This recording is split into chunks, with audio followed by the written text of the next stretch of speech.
Hi കൂട്ടുകാരെ, ഇന്ന് നമ്മൾ ഒരു നാടൻ ഐറ്റമായിട്ടാണ് വന്നിരിക്കുന്നത്. വെണ്ടയ്ക്ക തീയൽ. നാടൻ രീതിയിൽ എങ്ങനെയാണ് വെണ്ടയ്ക്ക തീയൽ വെക്കുന്നതെന്ന് നമുക്ക് നോക്കാം. അപ്പോൾ വീഡിയോയിലേക്ക് പോകാം. ആദ്യം നമുക്കൊരു ഫ്രൈ പാന് സ്റ്റൗവിലേക്ക് വെച്ച് ചെറുതായിട്ട് ചൂടായി വരുമ്പോൾ ഒരു 1.5 കപ്പ് തേങ്ങ അതിലേക്ക് ഇട്ട് കൊടുക്കാം. ഈ തേങ്ങയിലേക്ക് കുറച്ച് കറിവേപ്പില, ഒരു പിടി കൊച്ചുള്ളി, അങ്ങനെ നമ്മുടെ ഉള്ളിയും കറിവേപ്പിലയും ഇട്ട് തേങ്ങ ഒന്ന് ഇളക്കി ചെറുതായിട്ടൊന്ന് ചൂട് പിടിച്ച് വരുമ്പോൾ നമ്മുടെ മുഴുവൻ മുളക് ഒരു 8 എണ്ണവും 2 സ്പൂൺ, ചെറിയ സ്പൂണിന് 2 സ്പൂണ് മല്ലിയും കൂടെ ഇതിലേക്ക് ചേർത്ത് കൊടുക്കുകയാണ്. അതിനുശേഷം നമുക്ക് ഇളക്കി കൊടുത്തുകൊണ്ടിരിക്കാം. ഇത് ഈ തേങ്ങയ്ക്കുള്ളിൽ കിടന്ന് ഒന്ന് മൂത്ത് തേങ്ങ വറുത്തെടുക്കണം. അപ്പം ഇടയ്ക്കിടെ ഇളക്കി കൊടുക്കാൻ മറക്കരുത്. അങ്ങനെ നമ്മൾ തേങ്ങ അടുപ്പിലേക്ക് മാറ്റി വെച്ചു. ഒരു ചട്ടി എടുത്ത് സ്റ്റൗ കത്തിച്ച് ചൂടാകുമ്പോൾ ഒരു 2 സ്പൂണ് വെളിച്ചെണ്ണ ഒഴിച്ചു കൊടുക്കാം.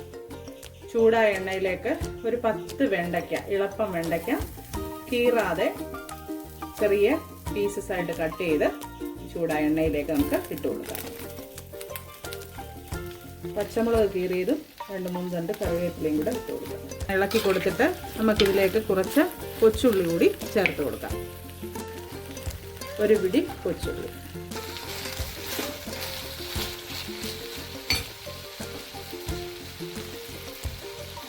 അങ്ങനെ നമ്മുടെ വെണ്ടയ്ക്കയുടെ ആ പച്ചപ്പൊക്കെ പോയി എല്ലാം ഒന്നേന്നൊന്ന് വിട്ട് നല്ല ക്ലിയർ ആയി വന്നു. അപ്പോൾ അതിനകത്തേക്ക് ഞാനൊരു ചെറിയ തക്കാളി, നന്നായി പഴുത്ത തക്കാളിയാണ്, അത് തൊലിയും കുരുവും ഒക്കെ കളഞ്ഞ് ചെറുതായിട്ട് അരിഞ്ഞ് ഇതിലേക്ക് ചേർക്കുകയാണ്. കൂടുതൽ ആൾക്കാരും പുളിയാണ് ചേർക്കുന്നത്, നമ്മുടെ വാളംപുളിയാണ്. ഞാൻ തക്കാളി ചേർക്കുന്നത്. ഈ തക്കാളി ഇടുമ്പോൾ കുറച്ച് രുചിയും ആ ചാറിനൊരു കൊഴുപ്പും കൂടുതൽ കിട്ടും. അങ്ങനെ നമ്മുടെ ഈ തേങ്ങയുടെ മിക്സ് നന്നായി വറുത്ത് നല്ല ബ്രൗൺ കളറിലേക്ക് വന്നിട്ടുണ്ട്.